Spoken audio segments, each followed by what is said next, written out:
Well, what is going on, everyone? Welcome back to Kitchen Table TCG. My name is Louie. I hope you're having yourself a fantastic day. Today, we are going to chat a little bit about inventory and my philosophy of what is going on currently in the Magic the Gathering world. Probably applies to most other TCGs as well. And I want to chat about inventory. Today, I am in the middle of a giant project. My kids and wife were out of town this weekend, so I had some time to just do things at the shop that I picked off some projects that were bigger than normally I'd be willing to chew up. So last night I was here till about 2 a.m. and I'm here today trying to finish up before we open at 4 o'clock. I'm readjusting all of our inventory and moving all of our packs to display cases to save some room because this weekend some people came in. They were looking for commander decks. They were new players. We had actually 2 groups of new commander players. Really awesome. About 8 guys coming in, all picked out new commander decks. And one of the problems is half of our commander decks were on the top shelf, so they couldn't pick them up and look at them and hold them. So I wanted to redo some of the way we did our setup. This is neither here nor there. I don't think the online community really cares about how I have my product set up. But it reminded me of inventory, and I wanted to talk about some things. We went through a rough patch with Magic the Gathering where stores, consumers, flippers, people didn't want to hold extra inventory. The Innistrad era, this kind of the new Innistrad, not the old Innistrad era, the pandemic kind of boxes of overprinted, oversaturation, new Capenna, that kind of era, stores did not want to hold extra product.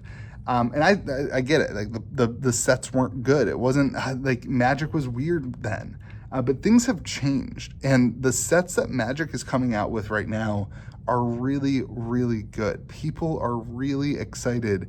Lost Caverns of Ixalan, Modern Horizons 3, Wilds of Eldraine, we got Bloomborough coming up. People are really, really excited.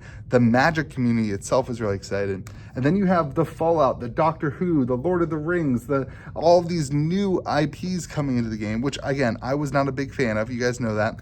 But it is bringing more and more people into the fold, and the sets are good. Even if you don't like Fallout, the cards are good for it. So it brings back to inventory, where I think things are changing, and I personally want to have a lot of inventory. Let me show you what I'm talking about. So we switched our packs here like this, because this is all applicable to what we're talking about. We switched our packs here, so we have all of the packs on the lineup when you come into the store. We got the slabs, we got the singles, and then our wall is right here. This is our Magic wall. And the idea was I didn't want the commander decks all the way up there because I want you to be able to pick up, if you want to look at the Forge and Stone commander deck. I know this is crazy that we have one of these in stock in store. You can pull it down and you can look at a Forge and Stone commander deck. So we have 3 rows of just commander deck. We're going to talk about stock and inventory here in a second. Keep that in mind. Then you've got all the boxes up here that if you want a sealed box, you can get. And it leaves us some room for some growth and some other projects over there. But you can see it was a big project and we have a lot of inventory. So why so much? Why do I want to have so much extra inventory, extra stock, and whatever? And the big reason for me, and I'm gonna get into what it could mean for you if you're a single seller or if you sell stuff online, that kind of stuff.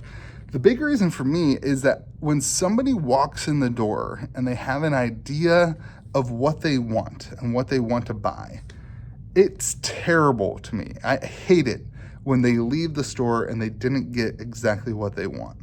I want you to be able to walk into the store and I want to be able to provide for you exactly what you want or something very, very similar. So those guys came in, they had been playing a little bit of Magic. One of them played, mono red. I was like, what kind of deck do you play? He's like, mono red. I said, well, we got this Boros commander deck that's very similar to like an aggro red strategy. And that excited him. He was excited about that because we gave him something that he came into the store for. People come in all the time and say, hey man, I missed out on Kamigawa. I wasn't playing in the pandemic, blah, blah, blah. They buy Kamigawa Neon Dynasty because we still have it and they missed out on it. And so there's this idea of having product for people, even though everyone's focused on Modern Horizons 3 and everyone's focused on the new stuff and the new flashy stuff, the older product actually still has a lot of interest. And then they don't move on to another store, they don't move on to another thing because we have what they came in and looked for. Now for you, online and on singles, this is the same way. If you crack boxes for singles, if you do a big kind of singles inventory, I have found that having a larger supply of singles, having a wider market of singles often generates sales at a higher volume or higher number because people are willing to pay more just to get it from one seller. So that was obvious. Sorry, that was a really dumb statement, because it's obvious you're gonna have more sales if you have more product. But if you have a wider, even talking about like commons, like 10, 15, 20 cent cards, a lot of people who do that, this is one of the things they run into. They want a lot more bulk from a lot of different sets because it makes it easier for the buyer. It's a really simple thing, but what it hones down to is not rushing, not trying to make it really, really big. It took a long time. Listen, I started this store and this YouTube channel and this business with $10,000, okay? You have that. You probably have that you can do that. It's not like I bought all of my inventory all at once and just bet the farm on it. Like, it took me a long, long time to generate this amount of inventory and to have the product on the shelf. And now I am reaping a lot of the rewards of that. Like, now I am seeing why it's good to slow down and not just try to make all the money all at once. We're seeing it with Modern Horizons 3. A lot of other people are out of Modern Horizons 3. They're out of stock. You know, it's nice that we still have stock because we have taken it slow. We didn't fight to the bottom. Josh is calling. So at the end of the day, inventory, I think, is something that's going to come back for Magic. With these new sets that are actually doing really good, I really think we are going to get back into the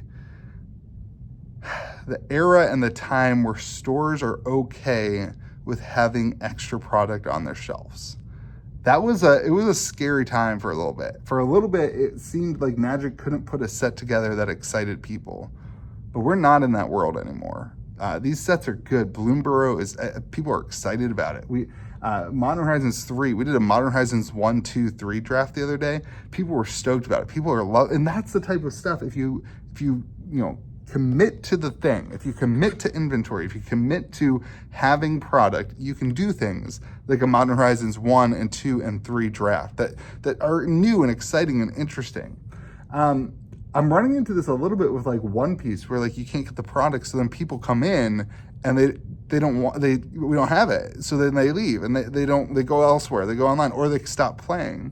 So if you have the product in store and in hand, I think it just goes a long way. And you got to be able to, direct things. Sometimes you don't have, I didn't have a mono red.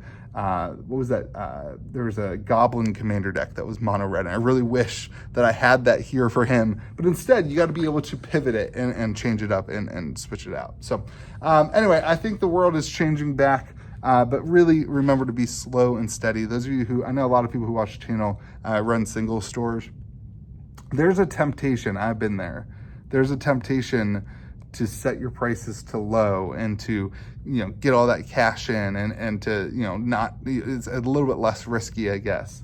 There's a temptation for that. But if you commit to the longer term, to slow and steady sales, I personally think I'm learning that is a better way to grow the business. That is a better way to run it, because you end up in a better situation in the long run. So slow and steady, inventory is changing. Last minute or two of this video, I just want to say, Bloom Burrow is looking good. Assassin's Creed, I talked about this on the podcast a little bit. I tried to talk over our co-host interrupting me, but Assassin's Creed is going to be interesting because the supply is really low, but the demand is also pretty low. I would be very careful buying boxes at the current kind of 400-ish, whatever it is right now. Supply is non-existent. It's bad. Like, allocations are really, really, really bad. But the demand, I think, is also pretty low. So it'll be an interesting, it's going to be a really interesting release.